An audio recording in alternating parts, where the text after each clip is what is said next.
Querido amigo, temos diante de nós os 46 versículos do capítulo 22 como alvo do nosso estudo de hoje. Como você deve se lembrar, estamos estudando os últimos dias de Jesus antes da sua crucificação. Estamos estudando a Semana da Paixão. Como você deve recordar, no último estudo, na parábola dos trabalhadores da vinha, Jesus se refere à maneira como a nação de Israel rejeitou os enviados de Deus. Nessa parábola, citando o livro dos Salmos, Jesus inseriu a figura da pedra principal. E no versículo 44, lemos que todo o que cair sobre essa pedra ficará em pedaços, e aquele sobre quem cair essa pedra, então ficará reduzido a pó. A primeira parte desse versículo fala da primeira vinda de Jesus. Quem cair sobre essa pedra será quebrantado. Isto é, Cristo é a rocha em que a igreja foi edificada. Não existe um outro fundamento. Qualquer pessoa pode vir e, ao invés de ser quebrada, ela pode ser quebrantada e pode descansar em Cristo. Isto é possível pela fé. Cristo é quem salva o pecador. E é preciso vir a Cristo agora. E no versículo 45, os principais sacerdotes e os fariseus, ouvindo essas palavras, entenderam que era a respeito deles que Jesus falava. E conquanto buscassem prendê-lo, eles temeram as multidões, porque elas o consideravam como um profeta. A narrativa de Mateus 22, 1 a 14, Jesus prossegue declarando suas grandes verdades através de parábolas. Ele propõe parábolas das bodas e depois, nessa parábola, ele está dando uma nova ilustração do reino dos céus. Na primeira parte, nos versículos 1 a 10, Jesus continua com o tema do capítulo anterior, de que os convidados às bodas do Filho o rejeitaram. E os servos de Deus têm a tarefa de oferecer o banquete, isso é, o Evangelho, a qualquer pessoa. E assim o reino foi oferecido e aceito por outros. A ênfase dada, querido amigo, nessa parábola é da oportunidade perdida do povo de Israel. Uma oportunidade perdida. É o povo de Israel quem rejeita o convite que lhe foi feito para participar do banquete. É o povo de Israel que rejeita o convite de participar das bodas do Filho. Os profetas falaram desse banquete. Os apóstolos depois foram enviados de um modo especial às ovelhas perdidas de Israel. Porém, todos esses convites, essas abordagens, foram rejeitadas. A mensagem foi rejeitada. Eles não quiseram participar do convite. Resultado, foram deixados de lado. Todos que foram convidados rejeitaram o convite e, assim, apresentando desculpas evasivas, desculpas que não justificavam, deixaram de participar da festa porque não se importaram e se foram. Um foi para o seu campo, outro para o seu negócio, e os outros, agarrando os servos, os maltrataram e mataram. A rejeição a esse maravilhoso convite não somente era rude, mas foi percebida como uma rebelião. Aqui temos, então, uma clara referência à rejeição de Israel. O rei ficou irado e, enviando as suas tropas, exterminou aqueles assassinos e lhes incendiou a cidade. E isso, na verdade, aconteceu no ano 70, quando Jerusalém foi derrubada. Mas o desejo do rei de atribuir honra ao filho tinha que ser satisfeito. A festa estava preparada. Então o salão de festas ficou repleto, sabe do quê? De pessoas estranhas, de pessoas que não tinham sido convidadas no primeiro momento. Mas esses daqui agora atenderam o convite, significando que o grande banquete do casamento, um símbolo comum para o final dos tempos, seria celebrado não pelas pessoas mais indicadas para desfrutá-lo, isto é, pelos judeus, mas seria desfrutado, sim, pelos mais estranhos, isso é, pelos rejeitados, pelos pecadores, por aqueles que a sociedade considerava como indignos, pelos gentios, querido amigo. Então, na segunda parte da parábola, nos versículos 11 a 14, Jesus demonstra que receber um convite para o reino de Deus não garante a inclusão no reino. pois os convidados, os convidados deveriam estar apropriadamente vestidos para a ocasião. Quando, porém, o rei viu os que estavam assentados à mesa, ao entrar no salão, ele notou ali um homem que não se vestia de modo adequado por não ter a veste nupcial. Então ele mandou que o lançassem fora da festa. A pergunta que surge, então, é o seguinte: o que é que esta veste representa? O que é que a veste nupcial representa? Querido amigo, esta veste nupcial é a justiça de Cristo. O convite é feito para todos, mas há o perigo de entrar na festa sem a vestimenta adequada. O rei determina uma veste especial para a festa do casamento. E no sentido bíblico, esta veste é a justiça de Cristo, absolutamente essencial para a salvação a ser revelada no final dos tempos. Sem a veste da justiça de Cristo, ninguém pode entrar no céu. Assim, querido amigo, para se entrar no céu, o homem precisa estar sempre com a sua veste especial, que é aquela oferecida pela pessoa sublime, divina e humilde do Senhor Jesus Cristo, a sua justiça. Ao lançar aquele homem fora para um lugar onde há trevas e choro e ranger de dentes, Jesus termina a parábola advertindo que muitos são chamados, mas poucos os escolhidos, significando que o convite é endereçado a todos, mas para se entrar na festa, os convidados têm que satisfazer uma exigência, pelo menos: estar vestidos corretamente, estar vestidos com a justiça de Jesus Cristo.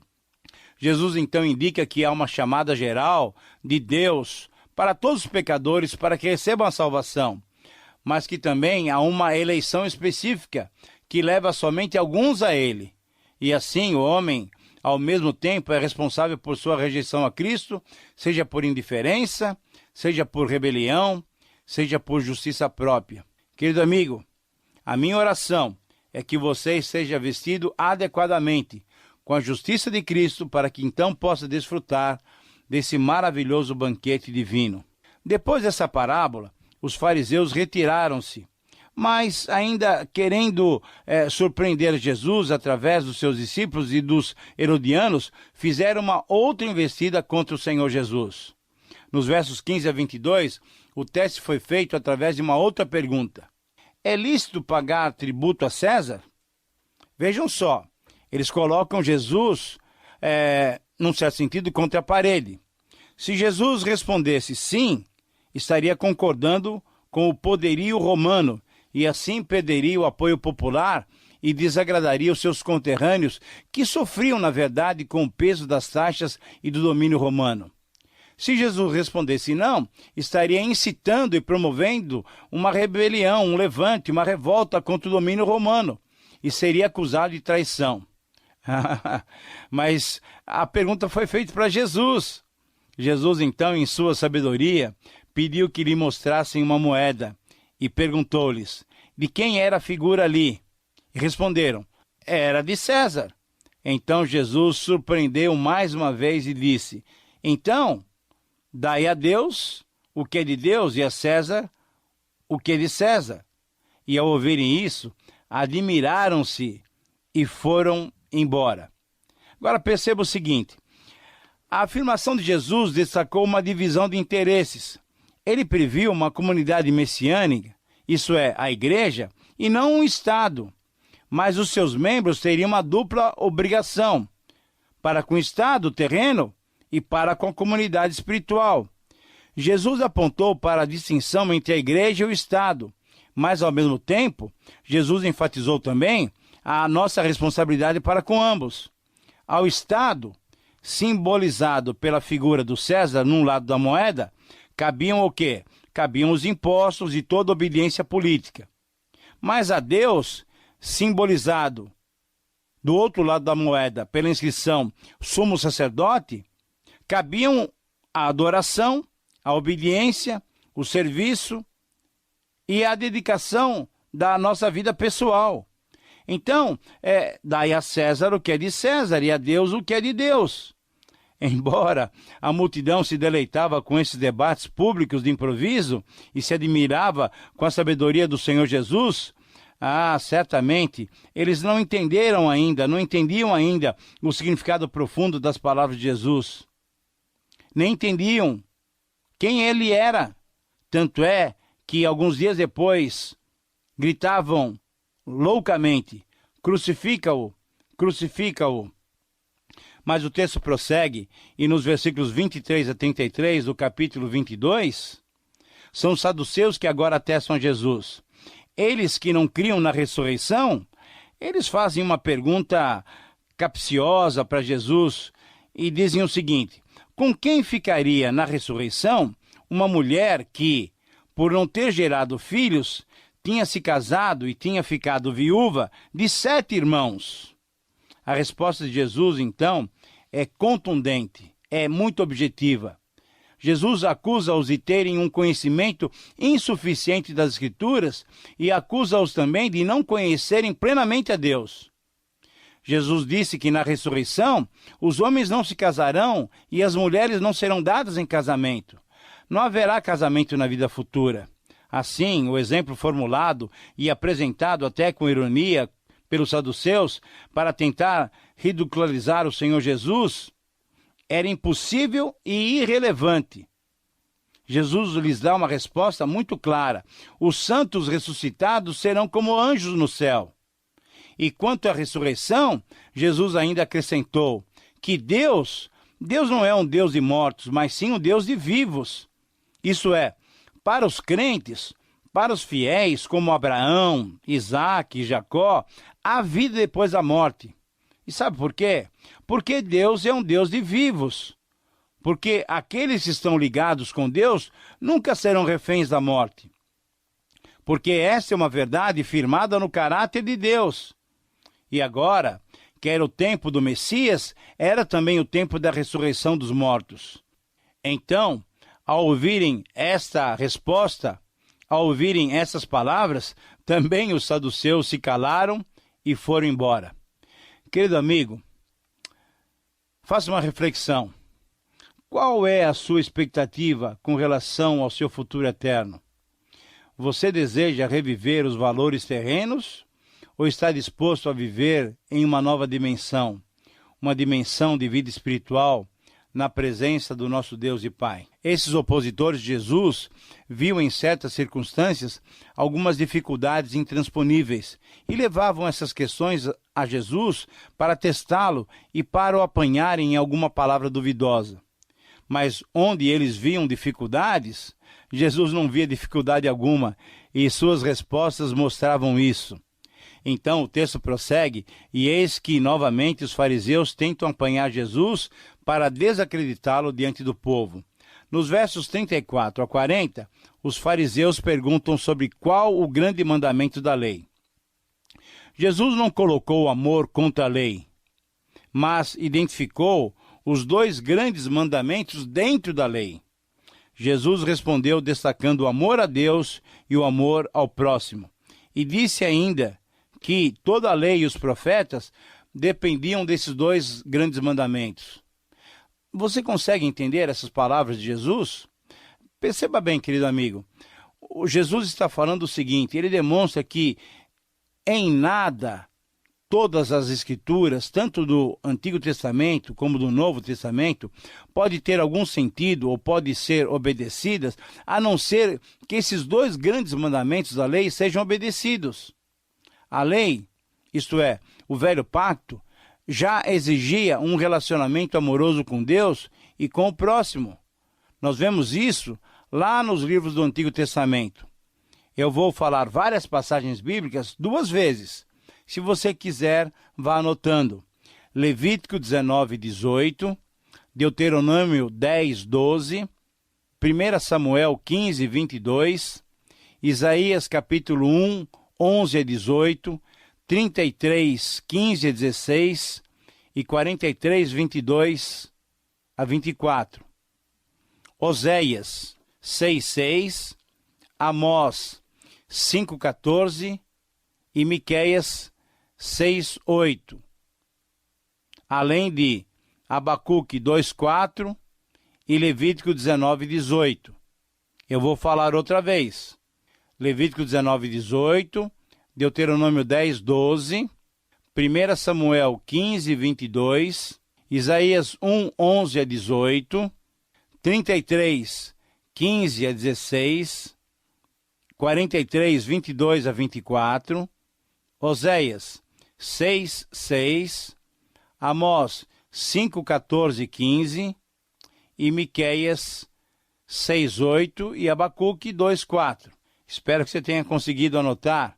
Na verdade é o seguinte, esses textos já mostram lá no Antigo Testamento que Deus exigia um relacionamento amoroso para com ele e para com o próximo.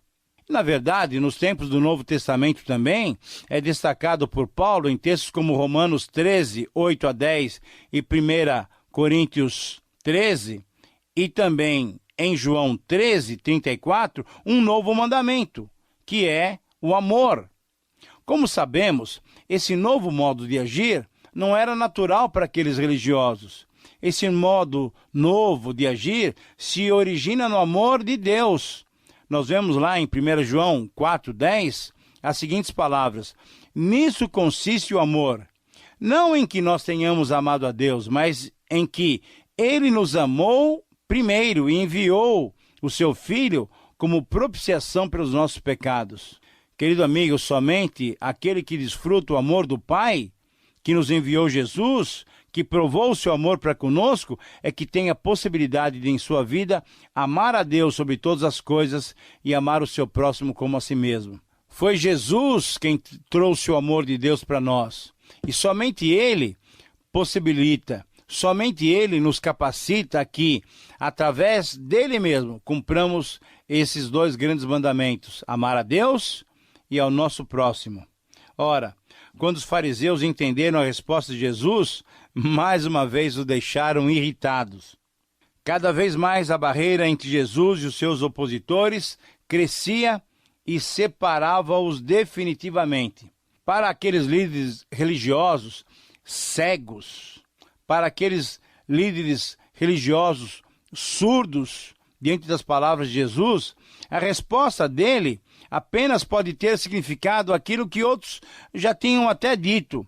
Mas para Jesus e para os crentes, a sua resposta indicava que a eles tinha sido concedido a possibilidade de cumprirem os dois mandamentos se dependessem, se humilhassem, se buscassem auxílio no próprio Deus. Mas isso eles não queriam fazer.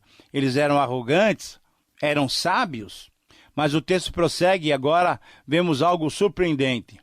Nos versículos 41 a 46, encontramos uma mudança de padrão, uma mudança de posição, uma mudança nos papéis. Nesse texto, encontramos Jesus partindo para a ofensiva. Até agora, era Jesus que tinha respondido às perguntas dos seus opositores. Os fariseus tinham testado Jesus, mas agora era Jesus quem os colocava sob teste, focalizando uma questão fundamental. Jesus queria saber o que eles diziam sobre a identidade do Messias. Nesse texto, então, Jesus está na ofensiva, questionando os fariseus, e ele que faz uma série de perguntas. Primeiro, Jesus perguntou: que pensais vós do Cristo? De quem ele é filho? A resposta era simples e foi correta. O Messias, isto é, o Cristo, é na verdade o filho de Davi, responderam eles. 2. De novo Jesus questionou: mas como Davi, pelo Espírito, ao escrever o Salmo 110, chamou-lhe Senhor, dizendo: disse o Senhor ao meu Senhor, assenta-te à minha direita até que eu ponha os seus inimigos debaixo dos seus pés. Jesus estava demonstrando que a resposta que tinham recebido, ou melhor, a resposta que eles tinham dado, era insuficiente, era inadequada. 3. E por fim, Jesus acrescentou: se Davi, pois, lhe chama Senhor, como é que ele é seu filho? Afinal de contas, que pai jamais se dirige a um filho chamando-o de meu Senhor? Querido amigo, você percebe essas perguntas de Jesus? Você consegue responder? Você compreende onde Jesus queria chegar e o que Jesus queria que os líderes religiosos entendessem? Jesus estava dizendo que os fariseus deveriam vir nele, o filho de Davi, que era também o Senhor de Davi, conforme o Salmo 110 diz. Então, isso quer dizer o seguinte, que o Messias era ao mesmo tempo descendente humano de Davi, mas era também o seu divino Senhor. Os discípulos de Jesus iriam com o tempo entender a resposta. Embora o Messias fosse de fato filho de Davi, ele era mais do que isso. Ele era também um filho de Deus, num sentido especial, e o seu nascimento como membro da raça humana, o filho de Davi, foi um acontecimento extraordinário.